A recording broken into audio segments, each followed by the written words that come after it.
JEE mains 2025 का ये question है and the topic is electrostatic. तो पहले क्वेश्चन को पढ़ लीजिए, रीड कर लीजिए, फिर सॉल्यूशन को देखिएगा।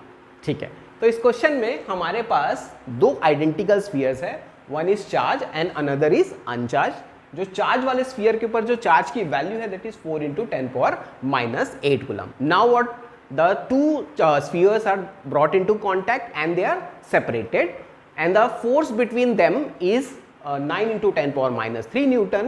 We have to find the distance of separation. ठीक है, क्वेश्चन समझ में आ गया। तो पहले दो स्फीयर्स थे, एक चार्ज था एक अनचार्ज है, इनको हमने कॉन्टैक्ट में लाया and then they are separated. जो फोर्स है उनके बीच में वो दिया गया है, हमें दोनों के बीच का सेपरेशन का डिस्टेंस फाइंड करना है।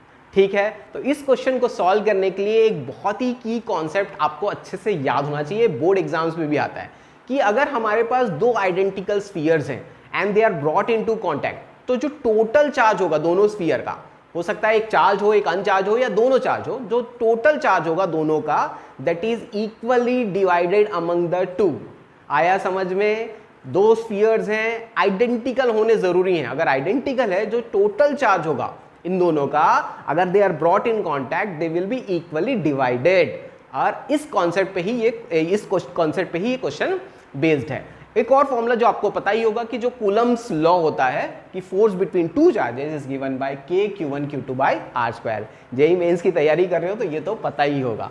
अच्छा, इसमें जो K की वैल्यू है वो कभी कभी देता है और आपको तो याद होना चाहिए K की वैल्यू होती है 9 × 10⁻⁹। तो ये बेसिक कॉन्सेप्ट अगर हमको पता है तो हम ये क्वेश्चन को सॉल्व करते हैं। चलो सॉल्यूशन देखते हैं।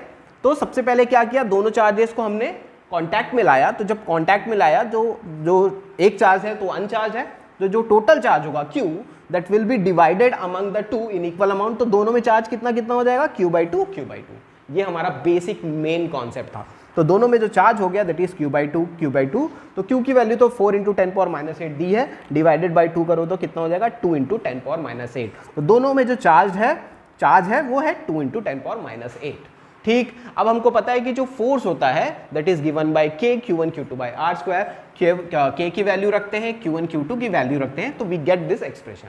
नाउ यहाँ पे आप देख सकते हो कि 9 को हम कैंसिल कर सकते हैं।